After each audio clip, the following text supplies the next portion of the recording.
Assalamualaikum, selamat sore. Saya atas nama Anita Marikenapu dari Prodi Teknologi Budidaya Perikanan semester 2. Pada kesempatan kali ini saya akan mempresentasikan tentang persaingan dan pemangsaan dalam mata kuliah Biologi Perikanan.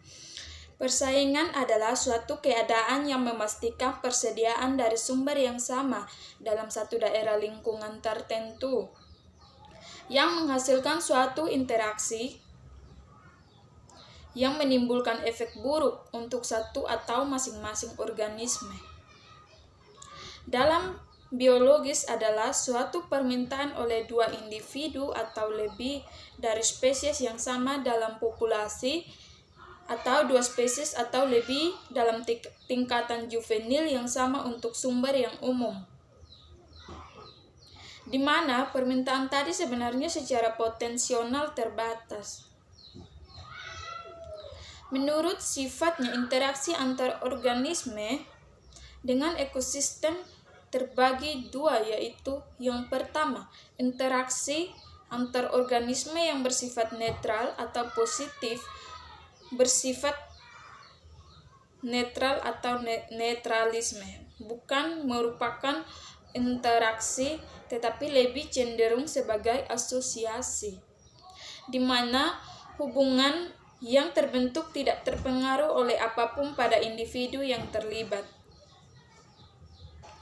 Yang kedua, interaksi antar organisme yang bersifat negatif terdapat dua macam interaksi yang bersifat negatif, yaitu interaksi persaingan interspesifik atau persaingan antar jenis berbeda, dan interaksi persaingan intraspesifik atau persaingan antar jenis sama.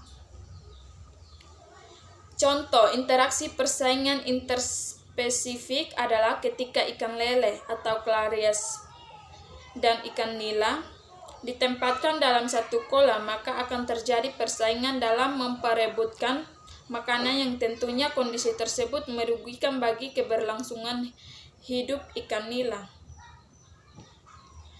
Contoh interaksi persaingan intraspesifik adalah adanya persaingan dalam pembuatan sarang atau untuk daerah pemijahan. Misalnya, pada spesies ikan salmon yang datang terlambat ke daerah pemijahan, dan apabila sudah tidak kebagian lagi tempat membuat sarang untuk memijah, biasanya akan merusak sarang ikan salmon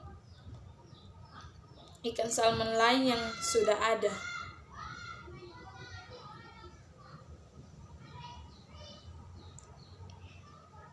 Persaingan tersebut mengakibatkan sering terjadinya perebutan tempat untuk sarang pemijahan, di mana kita yang kuat akan menyingkirkan yang lemah. Ikan yang kalah akan mencari tempat baru untuk membuat sarang dan berpijah yang keadaannya mungkin kurang baik atau survival anak-anaknya. Nah, yang berikut pemangsaan. Pemangsaan adalah perusakan terhadap organisme lain dengan cara dimakan atau dimangsa. Pemangsaan adalah interaksi antara dua atau lebih organisme yang menimbulkan kerugian pada salah satu organisme yang dilakukan oleh pemangsaan ikan. Organisme lain yang selalu beruntung memberikan satu konsep tentang kasus pemangsaan. Misalkan ada dua danau yang juvenil serupa. Danau pertama berhubungan dengan satu sungai tempat ikan berpijah. Ikan mangsa masuk ke dalam danau setelah berumur 1,5 tahun. Danau kedua juvenil sama tetapi tidak ada sungai melainkan selokan kecil masuk ke dalam danau tadi. Selokan ini dipakai untuk berpijah atau untuk memangsa ikan. Pada akhirnya anak-anak ikan mangsa masuk ke dalam danau. Misalkan mortalitas anak-anak ikan mangsa di kedua danau sama, begitu pula predator di kedua danau sama, tetapi ikan predator suka ikan mangsa yang berumur 6 bulan. Dari kasus ini dapat dilihat bahwa ikan mangsa di danau akan selamat dari predator pada umur 1 tahun. Di danau kedua akan terjadi pemangsaan oleh predator setelah umur 6. Dalam beberapa hal ini, ikan itu selektif terhadap apa yang dimakannya. Biasanya sekali ikan itu makan terhadap makanan tertentu, ia cenderung meneruskan makan makanan itu. Hal ini sering ditemukan di dalam lambung ikan yang isinya terdiri dari satu macam makanan sebagai bagian terbesar. Keadaan ini menuntun kepada konsep Juveni. Spesies mangsa yaitu perbandingan presentasi spesies ikan sebagai makanan pemangsa yang terdapat di dalam lambung ikan, mangsa yang terdapat dalam perairan bila perbandingan pertama tidak seleksi terhadap makanannya, perbandingan pertama ada pilihan terhadap makanannya atau tidak digemari oleh pemangsa. Perbandingan tersebut kadang-kadang menunjukkan kepada suatu indeks yang dinamakan indeks pilihan. Pemilihan ukuran makanan, person dan liberasio terhadap juvenil ikan salmon dengan menggunakan indeks pilihan E sama dengan RI kurang PI dan RI tambah PI. Keterangan RI jumlah juvenil jenis organisme yang dimakan dan PI jumlah juvenil jenis organisme di perairan nilai. Juvenil jenis organisme di perairan, nilai indeks pilihan berkisar kurang lebih 1 sampai min 1. Hasil penelitian mengenai ukuran makanan oleh predator menggunakan indeks pilihan. Pilihan juvenil ikan salmon berukuran 46 meter terhadap zooplankton. Yang pertama, pilihan juvenil ikan salmon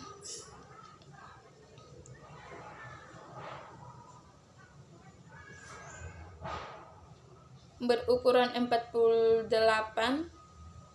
terhadap zooplankton. Ukuran mangsa atau persen jumlah biomasa indeks pilihan di perairan di lambung 1.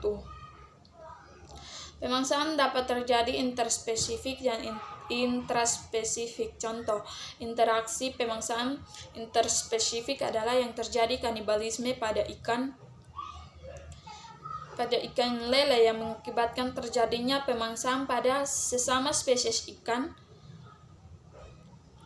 yang mengakibatkan terjadinya pemangsaan.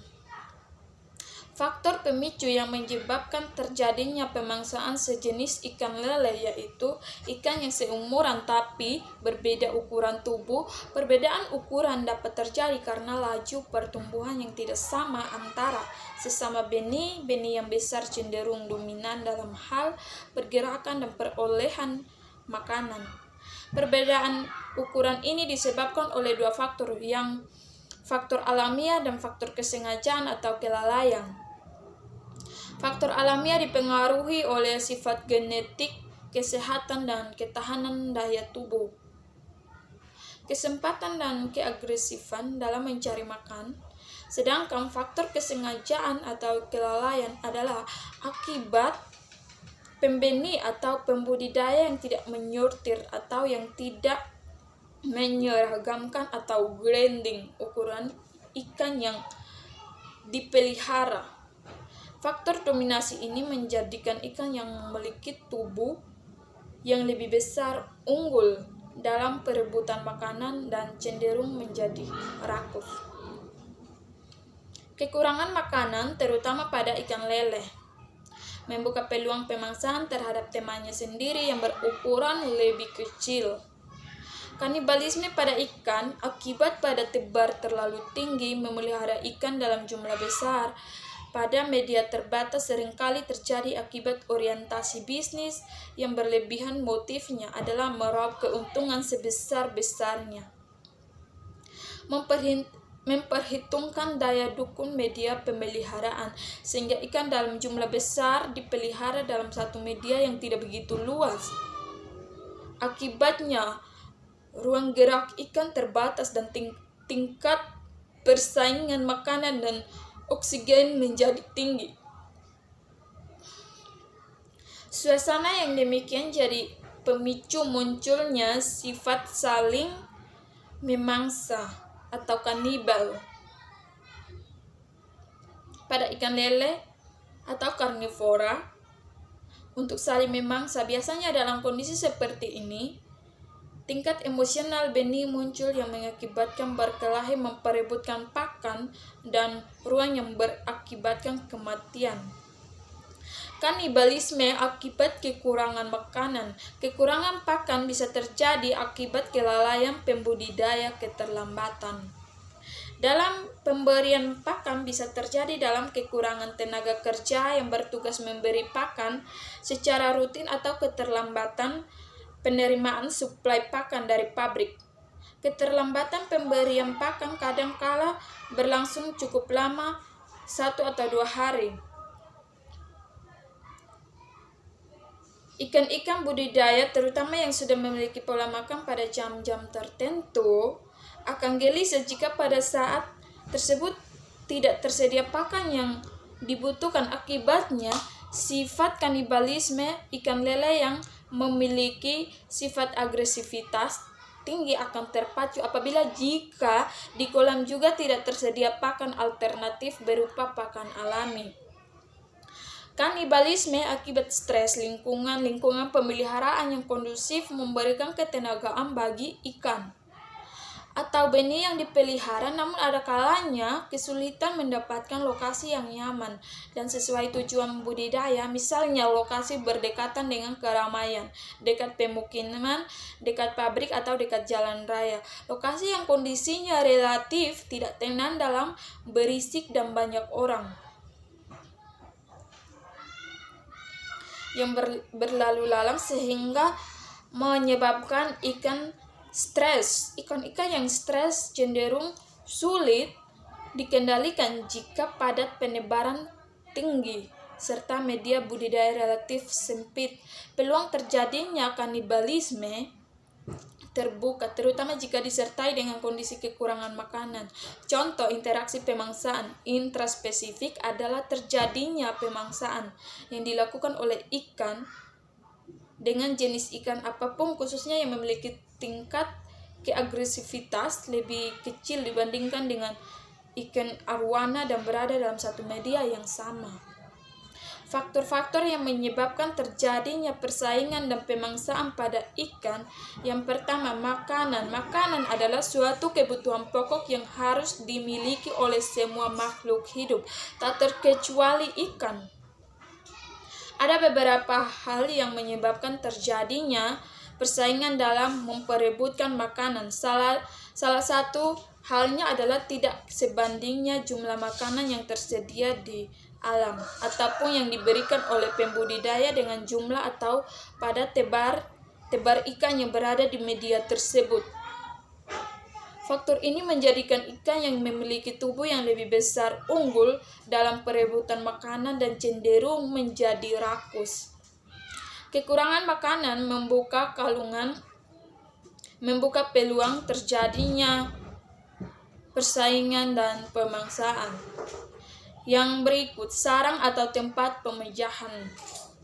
Misalnya pada spesies ikan salmon yang dapat terlambat ke daerah pemejahan, dan apabila sudah tidak kebagian lagi tempat membuat sarang untuk memijah misalnya, biasanya akan merusak sarang ikan salmon lain yang sudah ada. Persaingan tersebut mengakibatkan sering terjadinya perebutan tempat untuk sarang pemijahan, di mana ikan yang kuat akan menyingkirkan yang lemah. Ikan yang kalah akan mencari tempat baru untuk membuat sarang dan berpijah yang keadaannya mungkin kurang baik untuk survival anak-anaknya.